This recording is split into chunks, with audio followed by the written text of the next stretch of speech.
মই যেতিয়া ল'ৰাজনক কমিটিৰ মানুহে যেতিয়া বিচাৰি তাক ধৰিছে বা মাৰিবলৈ গৈছে তেতিয়া মই সেইখিনি সময়তো মই কৈছোঁ যে অকল এজন মানুহক মাৰি কি হ'ব। অকণমান মানে মই চেল্ফি একপি ল'ব গৈছিলোঁ বাইদেউ অনুৰাগী হৈ কাৰণে, কিন্তু বাইদেৱে মই নাজানো কি কাৰণে বাইদেৱে মোক ইমানখিনি মিছবিহেভ কৰিলে, এনেকৈ ডিঙিত ধৰি দিছে। তাৰপাছত আকৌ মোক মাফ কৰি পিনে হাতখনো মই দাঙি দিছিলোঁ। তাৰ পাছতো মোক কমিটিৰ ল'ৰা কেইজন মানে গৰুলকৈ মাথাত ঘুচিয়ালে নহয়, এতিয়ালৈকে মাথা বিষ কৰিয়ে আছে, বহুত বিষাই আছে মানে। নমস্কাৰ বন্ধুসকল, আজি অন্য এটা ভিডিঅ'ত আপোনালোকক স্বাগতম জনালোঁ। আৰু বিশেষ ছ'চিয়েল মিডিয়াত এটা ভিডিঅ' ভাইৰেল হৈ আছে, আজি পাইছোঁ। সেই ভিডিঅ'টো মানে চাবুৱাৰ হয়, ডিব্ৰুগড়ৰ।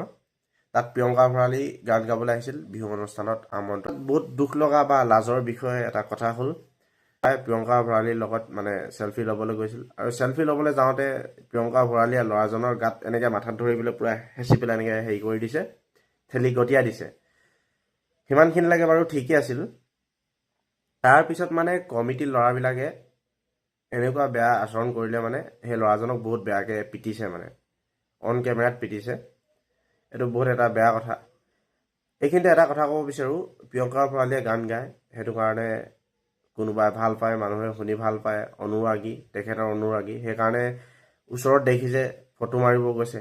কোনোবাইতো ইমান মানে মানুহৰ আগত বেয়া চান্স লৈ পেলাই বা বেয়া মনোভাৱ লৈ পেলাইতো এগৰাকী শিল্পীৰ ওচৰততো নাযায়। চেল্ফি মাৰি আছে অন কেমেৰাত, চেল্ফি মৰা ভিডিঅ' আছে, এনেকৈ চেল্ফি মাৰিব লওঁতে মানে এনেকৈ গতিয়াই দিছে। প্ৰিয়ংকা ভৰালীয়ে প্ৰথম কৈছে কি গাত টাচ কৰিছে, এনেকৈ কঁকালত টাচ কৰিছে, তেনেকুৱা ধৰণৰ বুলি এনেই মিছামিছি কথা কৈছে, মানে নিজক বাচিবলৈ তেনেকুৱা ধৰণৰ মিছা কথা কৈছে। ল'ৰাজনে কোনো গাত টাচ কৰা নাই, কঁকালত টাচ কৰা নাই, অন কেমেৰাত দেখি আছোঁ। ল'ৰাজনে চেল্ফি মাৰিবলৈ এনেকৈ কৰি আছে, মানে প্ৰিয়ংকা ভৰালীয়ে ডাইৰেক্ট মাথাত ধৰি পেলাই এনেকৈ গতিয়াই দিছে। তুমি যদি ইমানে ভাল আছিলা তেন্তে সেই ল'ৰাজনক গাত হাত দিলা কিয়? মানে মাইকী মানুহ হ'ল বুলিয়ে কি মতা মানুহৰ গাত হাত দিব পাৰে? মতা মানুহে আপোনাক বহুত ভাল পায়, সেইটো কাৰণেতো ষ্টেজত উঠি গৈ পেলাইতো ফটো মাৰিব গৈছে। আপোনাক ভাল নোপোৱা হ'লেতো নাযায়তো। আপোনাক ভাল পায়, আপুনি ভালভাৱে কথাটো কৈ পঠাই দিব পাৰিলেহেঁতেন যে এনেকৈ মোক ডিষ্টাৰ্ব নিদিবা, মোৰ অসুবিধা হৈছে, গান গাবলৈ অসুবিধা হৈছে, এনেকৈ ভালকৈ কৈ দিয়া হ'লে হৈ গ'ল। ডিঙিত ধৰি গটা মাৰি পেলাই মানে তাৰপিছত মানে কমিটিৰ ল'ৰাবিলাকে এনেকুৱা বেয়াকৈ পিটিছে, মানে ল'ৰাজনক দেখি বহুত বেছি বেয়া লাগিছে। মানে কমিটিৰ ল'ৰাকেইজনে যে জানিব লাগিছিল যে ল'ৰাজনেতো একো বেয়াকৈ একো কৰাই নাই, শিল্পীগৰাকীয়ে অকণমান খঙত কৈ দিলে, নিজৰ এটিটিউডটো দেখালে, নিজৰ মানে নিজকে ফ্ৰেম বিচাৰি পেলাই নিজে এনেই বিতৰ্কত সোমাই লৈছে, মানে তেনেকুৱা ধৰণৰ কৰিছে। আৰু সেই ল'ৰাকেইজনে মানে এনেই ল'ৰাজনক মাৰি দিছে। মই এটা কথা ক'ব বিচাৰোঁ, এই ল'ৰাবিলাকৰ অকণমান কথাবিলাক বুজিব লাগে, কাৰণ ছোৱালীজনীয়ে কৈ দিলে বুলিয়ে যে কাৰোবাক মাৰি দিব, মাৰি পেলাব, এইটো কথা নহয়।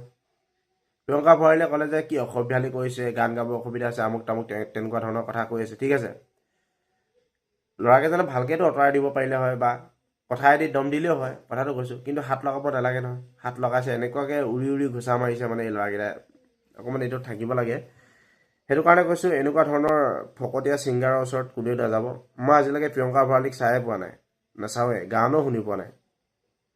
ক'ৰবাত যদি কাটচিট ক'ৰবাত কেতিয়াবা লাগি গৈছে তেনেকুৱা ধৰণৰ নাজানো, কিন্তু আজিলৈকে ফোনত ডাউনলোড কৰাই নাই, স্পটিফাই বা ইউটিউবত ক'তো শুনাই নাই, গানে নুশুনোৱেই। কাৰণ এইবিলাকৰ আমি জানোতো কোন কেনেকুৱা। জুবিনদাৰ সমান কোনো হ'ব নোৱাৰে, জুবিনদাৰ কথা আহিব নালাগে, তথাপি জুবিনদাৰ সমান কোনোৱে হ'ব নোৱাৰে। অসমৰ এই অনুৰাগীসকলে আপোনালোকক হত্যা বা আপোনালোকক বেয়া চকুৰে চাই পেলাই বেয়া কিবা হেৰিয়ত চান্সত কোনেও নাযায়, ঠিক আছে। জুবিনদাকো যোৱা নাছিলে, আপোনাকো নাযায়, আৰু কাকো নাযায়। কিছুমান এজন দুজন থাকিব পাৰে, সেইটো বেলেগ কথা, কিন্তু চব তেনেকুৱা নহয়। গতিকে অসমৰ ৰাইজে আপোনালোকক ভাল পায়, সেইটো কাৰণে আপোনালোকে এইটো আনন্দ হ'ব লাগিছিলে যে মই ইমানখিনি আজি এনেকৈ কাম কৰিছোঁ, সেইটো কাৰণে মোক ভাল পাইছে, মোৰ লগত ফটো মাৰিব আহিছে, সেইটো অকণমান ভাবিব লাগিছিলে। কিন্তু তাকে নকৰি পেলাই গতিয়াই দিছে। এইটো মানে বহুত মানে ফাল্টু কাম কৰিছে প্ৰিয়ংকা ভৰালী বুলি কোৱা এই ছিংগাৰজনীয়ে, বহুত ফাল্টু কাম মানে এইটো। আৰু ল'ৰাজনে নিউজৰ আগত আহি পেলাই যেনেকুৱা ধৰণৰ দুখ প্ৰকাশ কৰিছে, মানে বহুত বেছি বেয়া লাগিলে। গতিকে এনেকুৱা কাম কোনেও নকৰিব, সেইটোৱে ক'লোঁ। আৰু কমিটি ল'ৰাকেইজনকো ক'লোঁ, এনেকুৱা ধৰণৰকৈ হাত উঠাব নালাগিছিলে সেই ল'ৰাজনৰ ওপৰত। অসমৰ ৰাইজে এটা ভাল পায়, অনুৰাগী হয়, আপোনালোকৰ ওচৰত গৈছে, ফটো মাৰিব গৈছে, আপোনালোকে নোৱাৰে, ভালকৈ কৈ দিলে হ'ল। তাকে বুলি এনেকৈ হাতত ধৰি মাথাত ধৰি গতিয়াই দিয়া, এইবিলাক মানে দেখিবলৈ বহুত বেছি বেয়া লাগে। ভিডিঅ'টো ইমানখিনি আছিল। আপোনালোকে কি ভাবিছে কি ভবা নাই সেইটো মই নাজানো, কিন্তু আপোনালোকে কমেণ্ট বক্সত কমেণ্ট কৰিব কোন ভাল কোন বেয়া বা কোনে সঁচা কৈছে কোনে মিছা কৈছে।